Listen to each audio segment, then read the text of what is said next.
Pessoal, dando início a mais um programa Contrato Social Podcast, hoje com um convidado especial, Dr. Adib Kassou Saad, que é advogado, nosso colega, também conselheiro, professor de Direito Administrativo e membro da Academia Paulista de Letras Jurídicas. Com ampla atuação institucional na advocacia paulista, também integra a diretoria da CAASP e tem uma trajetória marcada pelo debate sobre administração pública, ética, eficiência do Estado e valorização da advocacia. Doutor Adib, seja muito bem-vindo ao nosso programa. Professor Thomas, eu que agradeço pelo convite, pela deferência, certamente mais pela nossa amizade, por merecimento. Estou à disposição para a gente trocar ideias nesse contrato social que leva conhecimento, debate de forma absolutamente democrática. É uma honra poder estar aqui. Obrigado, doutor Adib. Aqui, nosso público é um público misturado, doutor Adib. Temos empresários, temos advogados, jovens advogados, e muito se pergunta a trajetória das pessoas que vêm aqui, a formação e Vossa Excelência aqui, a vocação jurídica. Então eu queria que você colocasse para os novos advogados que estão se formando a sua trajetória desde a época da faculdade de Direito pela PUC Campinas, até a sua advocacia, a sua docência e hoje também na sua atuação institucional. E para falar um pouquinho também dos seus perrengues na sua vida.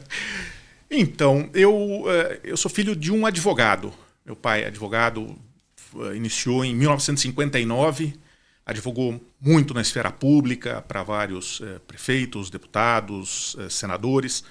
E eu, mais ou menos, fui vendo uma vocação no sentido de defender as pessoas, defender o próximo, desde a juventude, né? Prestei vestibular, fiz faculdade de Direito, fiz filosofia, né, também na PUC, e desde o início, já um pouco dentro do sistema do escritório do meu pai, já advogava para algumas pessoas públicas, né? Alguns prefeitos, acabei depois defendendo municípios, né?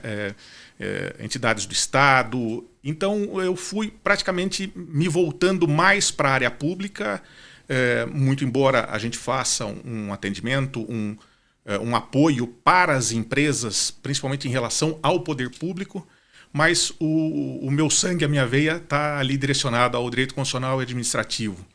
Fiquei por um tempo como diretor executivo do Centro de Extensão Universitário, do professor Ives Gandra. Lecionei muito tempo lá, eventualmente também volto com algumas aulas em direito administrativo. Lecionei em outras instituições de ensino superior. Tenho uma vida dentro da OAB, da instituição, já há mais de 20 anos, né, exercendo diversos cargos.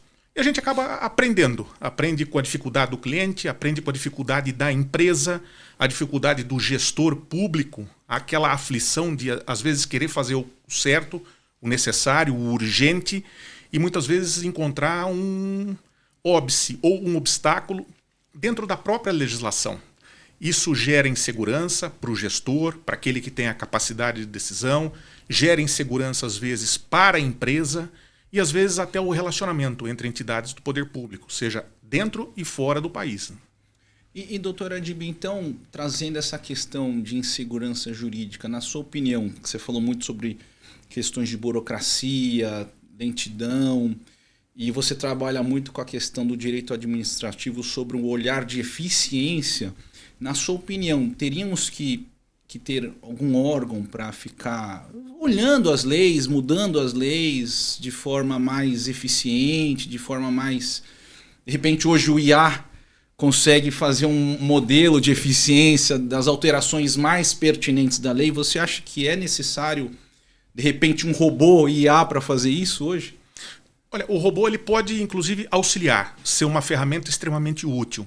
Mas eu acho que a sociedade precisa ser ouvida como um todo, Thomas. Por quê? Quando nós tivermos a oitiva efetiva dos representantes da administração pública, das entidades, os institutos, a oitiva dos tribunais de contas, a oitiva do Ministério Público, das agências reguladoras, nós vamos perceber o seguinte: algumas modificações precisam ser feitas e, eventualmente, com muita urgência, como, por exemplo, a reforma administrativa. Hoje é uma necessidade do poder público olhar a sociedade civil, olhar fora do país e entender que eficiência não é mais um luxo.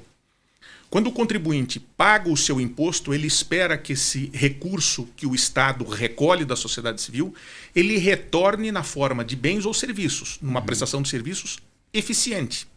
Às vezes a prestação de serviços morosa ou extemporânea não atende o interesse público. E veja, a sociedade se desenvolve muito rapidamente. A inteligência artificial, a economia, os países buscam eficiência, a tecnologia auxilia em tudo isso e o poder público não pode ficar longe disso. Então nós temos que ter meios de discutir novas formas de contrato, novas formas de empregabilidade, se esse canal, se essa profissão, se esse cargo ou função deve ser ele de livre nomeação, se é por concurso público, as formas de exoneração, formas de premiação para quem entrega maior eficiência, inclusive dentro do serviço público. Então precisamos buscar coisas que hoje primam na iniciativa privada e desenvolvem empresas, nações, e tentar trazer esse nível de eficiência sem descuidar da legalidade. Até porque, eventualmente, poderíamos abrir brechas e tudo mais para alguma manobra. Não, é sem abrir mão da legalidade, mas levando eficiência para o serviço prestado. Então, professor Adib, o senhor pensa então numa reforma administrativa também para os pequenos, médios municípios? Como é que seria essa ideia? É perfeitamente isso. Por quê? As dificuldades que um município pequeno enfrenta, muitas vezes é idêntica à dificuldade que o grande município enfrenta, que às vezes o Estado ou o próprio país enfrentam. Por exemplo, a forma de contratação, a garantia da estabilidade, né, a inexistência de uma avaliação periódica de desempenho que resulte efetivamente numa premiação daqueles que entregam melhores serviços para a população. Então precisamos trazer conceitos, ideias da iniciativa privada, sim, da própria livre concorrência, e dizer o seguinte: olha, o Estado pode prestar um serviço melhor. Né? A obra que o Estado entrega, ela não precisa ser defeituosa. Precisa ser bem contratada. Então eu vou contratar o mais barato, se der para contratar, sim. Mas eu tenho que fazer não a mais barata contratação, a melhor contratação, para que o recurso público ganhe eficiência. Eu consiga, com a mesma quantidade de recursos, que é a arrecadação do ente estatal, entregar serviços de qualidade para a população. E doutor Adib, no último evento que tivemos juntos na Fiesp, junto com o Adnan, doutor Bruno Oliveira, sobre discussões na Ampesp, eu me lembro que tinha num primeiro painel o pessoal do Tribunal de Contas falando muito sobre a evolução dos dashboards das cidades, né? Que você consegue ali ver os números, o que está sendo mais feito na cidade, é um panorama geral das cidades pequenas e médias. Você acha que está muito distante as tecnologias dessas plataformas para o gestor público das cidades pequenas? Não, ela está muito próxima. E aí, só para a gente resgatar um pouco, com o advento da Constituição de 88, nós tínhamos 4 grandes princípios expressos no artigo 37 da Constituição. Depois, por força de uma emenda constitucional, o 5º princípio, ou seja, a eficiência, foi lançada dentro do artigo 37. Por que essa preocupação com a eficiência? Nós sabíamos e sabemos até hoje que o poder público precisa entregar melhores serviços. Ele precisa ser mais rápido, menos burocrático, trazer mais segurança ao contribuinte, ao cidadão, nas suas decisões e nas suas diretrizes. Mas, além disso, né, como medir a eficiência de um recurso? Esse era um problema grave que nós tínhamos e que temos até hoje. O recurso investido numa campanha de vacinação preventiva, você quase não vê o resultado. O recurso investido na construção de uma rodovia, sim, você vê o resultado. Né? Então é difícil para quem trabalha com valores de tamanha dimensão, de uma envergadura tão grande, conseguir parâmetros. Porém, nós temos algumas ferramentas que começam a fazer esse dimensionamento. E uma delas, você lembrou muito bem, é que nós temos hoje no Tribunal de Contas do Estado de São Paulo. Então, aquele índice, né, da gestão municipal, ele analisa a educação, os recursos investidos, evasão, alunos que terminam o ano. Na saúde ele vê, olha, as pandemias voltaram, você de repente tem crises na saúde, você tem situações na saúde em que você precisa socorrer. Então, o uso em termos de investimento, porque nós não podemos esquecer também, Thomas, que, muito embora o poder público não produza, ele não gera riqueza. Ele tributa a riqueza na sociedade. Sim. Usa esse recurso e devolve na forma de bens ou serviços para a população. Essa eficiência significa que o poder público também pode ganhar capacidade de investimento. E aumentando a capacidade de investimento do Estado, por exemplo, em infraestrutura, eu dou à sociedade a possibilidade de uma evolução, de uma ampliação ou até implantação de novas localidades, economias, empresas, serviços. Então, não podemos perder de vista essa engrenagem. Não é só a boa aplicação naquela situação. Olha, é de um bairro, de uma rodovia, de uma ferrovia, de um novo aeroporto. Quando você faz esse tipo de investimento do poder público, automaticamente você desencadeia uma série de benefícios que gerarão empregos, impostos, serviços, bens, necessariamente aumento do PIB e da riqueza do país. E doutora Adib, você acha importante, a gente vê muito agora a união das pequenas, médias cidades, tem muito dos consórcios das cidades, consórcios do Nordeste. Você acha que esse tipo de união das cidades, ele vem fazendo um trabalho mais efetivo? Vem fazendo um trabalho mais efetivo. Quando você reúne, por exemplo, em consórcio, um grupo de cidades, imaginemos um determinado serviço, transporte, coleta de lixo, transbordo ou a destinação final da parte da saúde pública, você considera que alguns municípios são pequenos e não conseguem ter uma estrutura grande o suficiente e sustentar tal estrutura. Ou seja, quando você reúne alguns pequenos ou médios municípios num consórcio, você consegue fazer uma contratação mais vantajosa, eventualmente de uma grande empresa, que tenha condições de prestar esse serviço em vários municípios, com excelência, e aí eles vão pagar um preço muito menor do que ter toda uma estrutura própria. Então, isso demonstra que, do ponto de vista do poder público, é possível e muitas vezes necessário. Mas também nós podemos e devemos incentivar a realização de consórcios entre empresas para a prestação de serviços para o poder público. Eventualmente, uma cidade como São Paulo, Ribeirão Preto, Campinas, um exemplo claro, transporte público. Sim. Se você faz uma pequena licitação e vai dividindo, você corre o risco de entregar com preço maior, porque cada um deles vai ter uma estrutura administrativa, um trabalho, um custo fixo, assim por diante.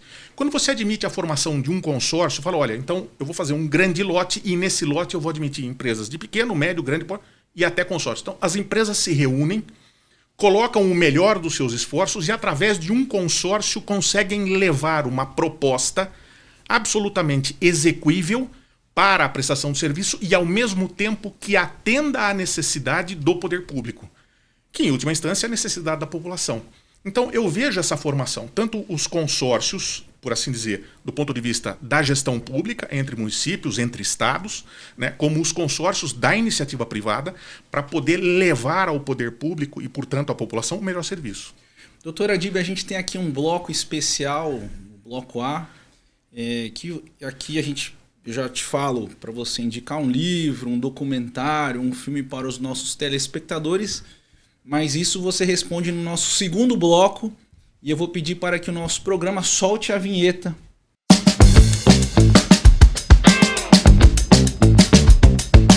Retornando ao nosso programa Contrato Social, hoje com o Dr. Adib Saad. Dr. Adib, que livro que você indicaria aqui para os nossos telespectadores, ou documentário ou algum filme? Nossa. Não precisa ser livro jurídico, pode ser livro...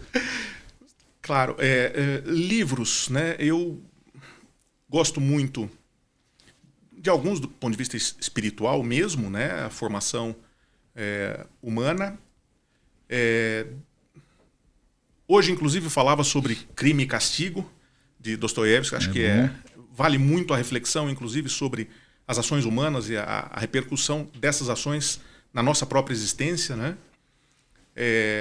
Gosto do Senhor dos Anéis, acho os filmes fantásticos, que trazem uma mensagem extraordinária. Mas o meu filho adora também o Senhor dos Anéis.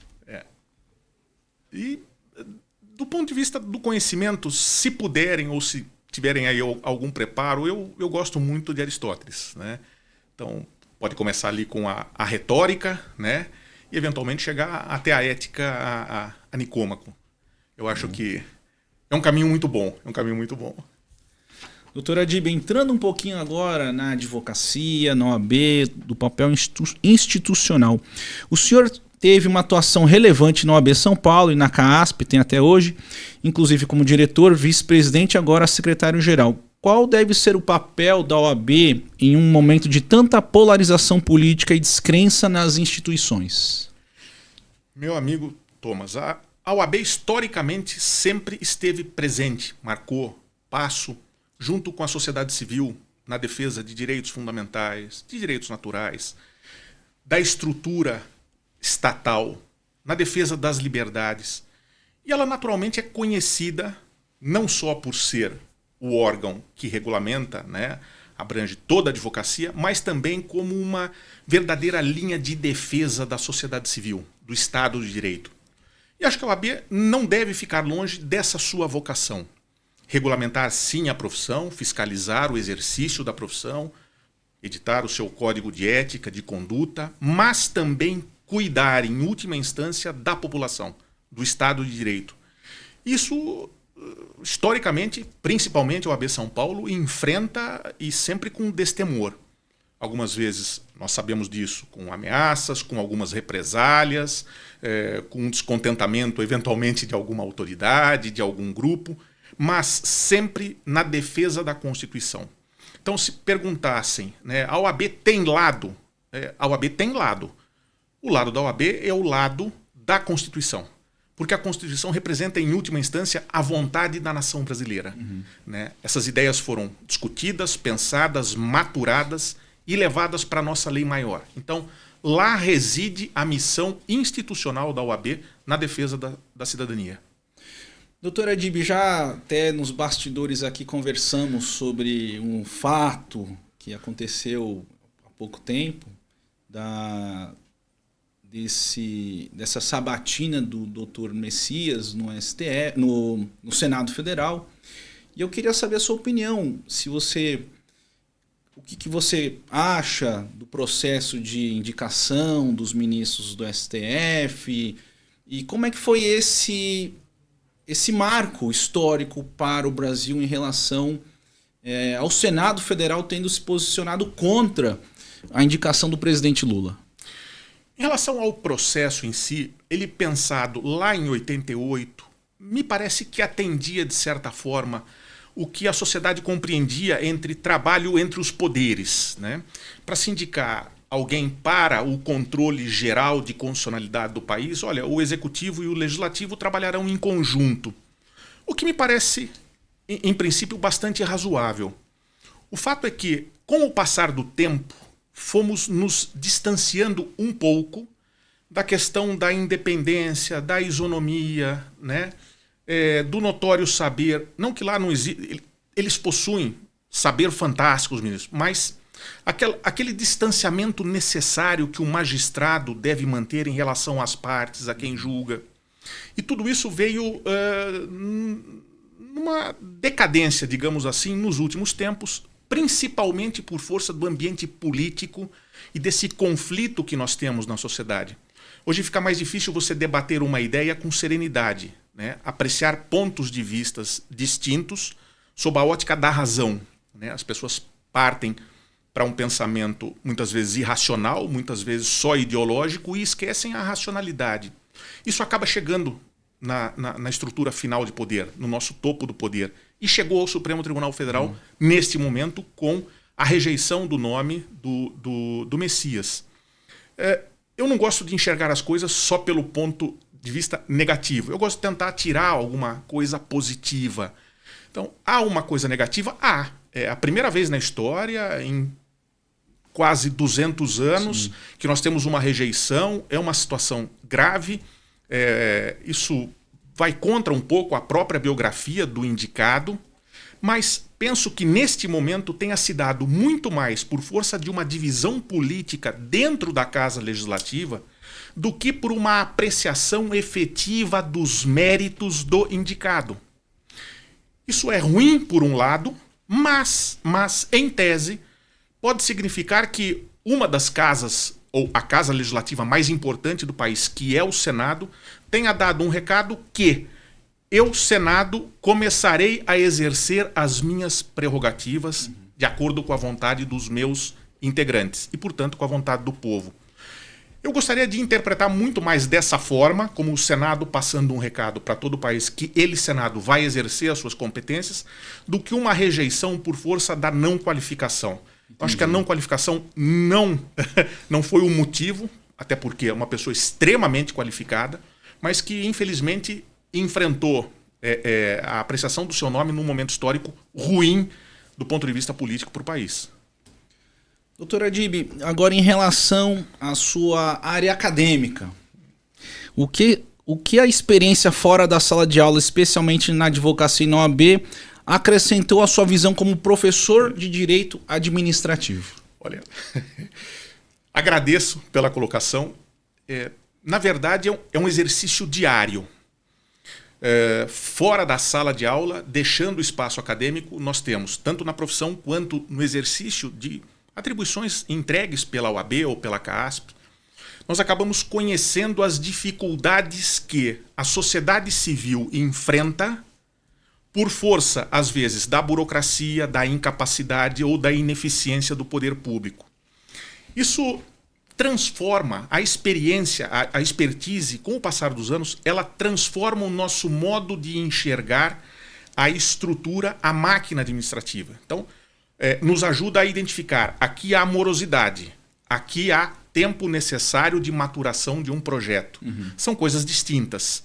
E às vezes nós confundimos. Olha, demora. Tem coisas que demoram porque precisam demorar. Então, a maturação de um processo legislativo ou de um grande projeto arquitetônico, urbanístico para o município. Isso não pode ser feito de um dia para o outro, mas não pode levar tempo que o torne obsoleto ou absolutamente inviável. Então, essa experiência da atividade profissional, da atividade nas instituições, na academia, trazidas para dentro da sala de aula, facilitam o contato com o aluno, até para dizer, olha, aqui você tem determinada regulamentação, enfrentará tais problemas e você pode ter tais alternativas. Exatamente. Então, é uma troca de experiências e que acaba enriquecendo a experiência dentro da sala de aula. Doutor Adib, o senhor também integra academias jurídicas literárias. Qual é a importância da reflexão intelectual, da escrita, da preservação da cultura jurídica em um tempo tão acelerado e muito pragmático? Penso eu ser fundamental, porque o mundo hoje é muito rápido, né? Dentro da própria sala de aula, na graduação, você vê que os alunos nada ou muito pouco anotam, não trazem material, eles eventualmente assistem a aula de corpo presente, tiram uma foto com o celular daquilo que eventualmente tenha sido anotado na lousa ou apresentado através de slides e tudo mais, mas não há um comprometimento de busca de conhecimento. Então, o aluno que sai da sala de aula vai para casa e aí busca leitura, busca um aprofundamento da cultura jurídica.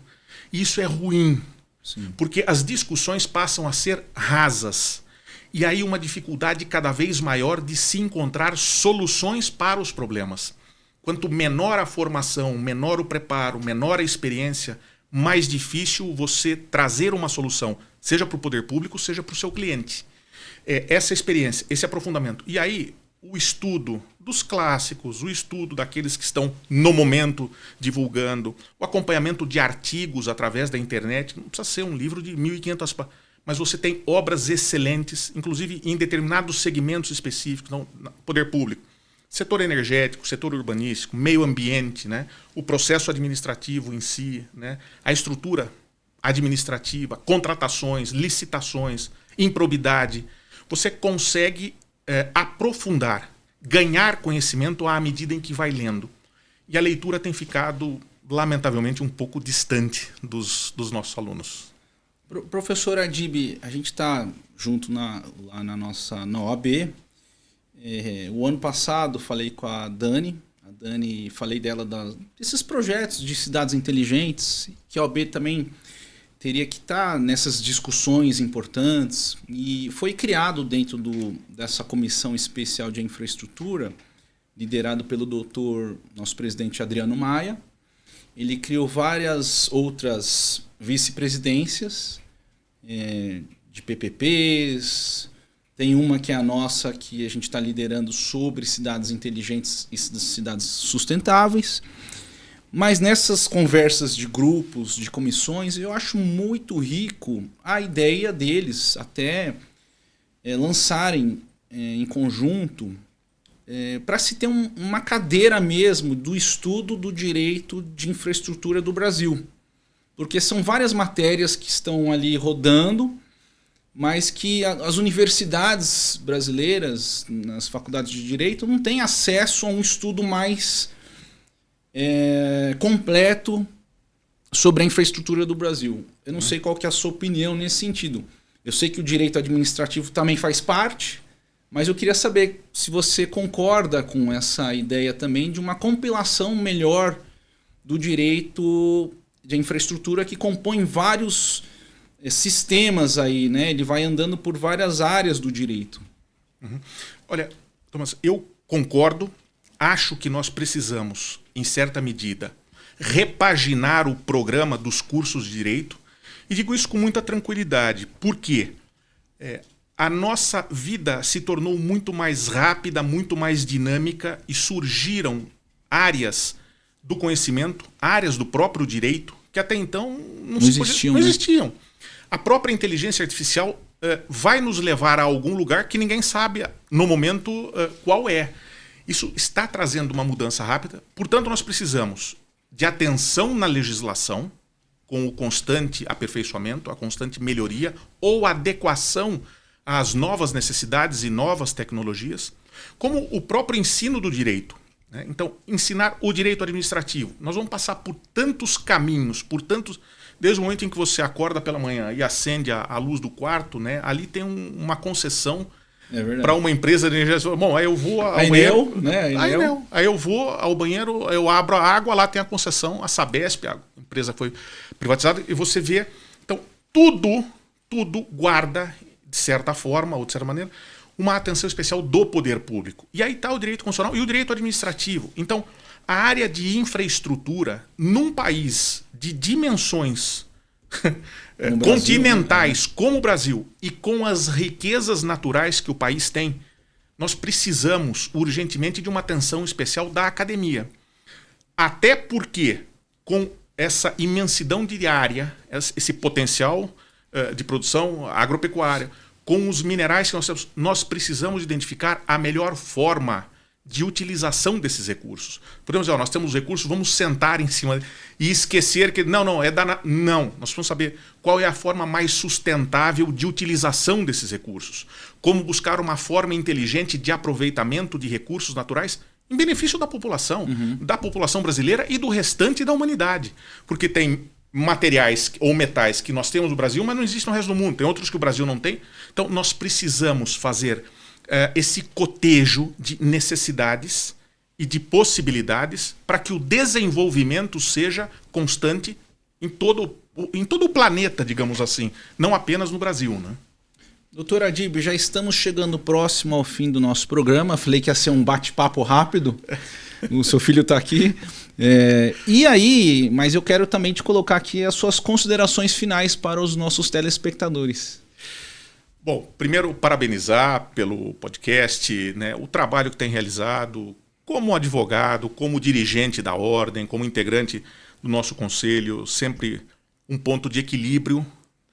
E para mim é uma honra muito grande estar aqui. Então, agradeço primeiro e dizer que o direito anda sendo um pouco maltratado e às vezes mal compreendido. Isso não é bom. A sociedade precisa voltar a olhar o direito, os operadores do direito, como aqueles que buscam fazer a coisa certa do jeito certo. Então, contar com assessoria jurídica, acreditar nas nossas instituições, porque eu posso eventualmente discutir com o legislativo, com o executivo, eu discuto com o sócio, discuto com o funcionário, com o meu patrão, enfim. Há necessidade de nós termos um lugar para onde eu possa recorrer e dizer eu tenho direitos fundamentais que vão ser observados. Esse lugar por excelência é o Poder Judiciário.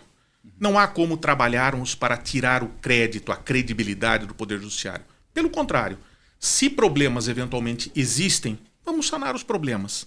Mas a instituição, né, essa distribuição de poder, atendendo o comando da Constituição, ela precisa ser preservada.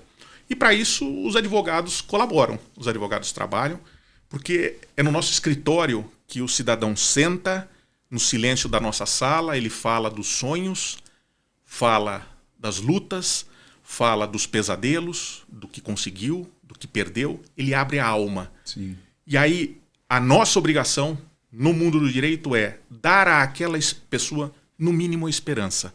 Devolver a dignidade do nome, devolver a dignidade da família e assim por diante. Então, há a necessidade de resgatar a noção de nobreza da atividade e a importância dela na nossa sociedade.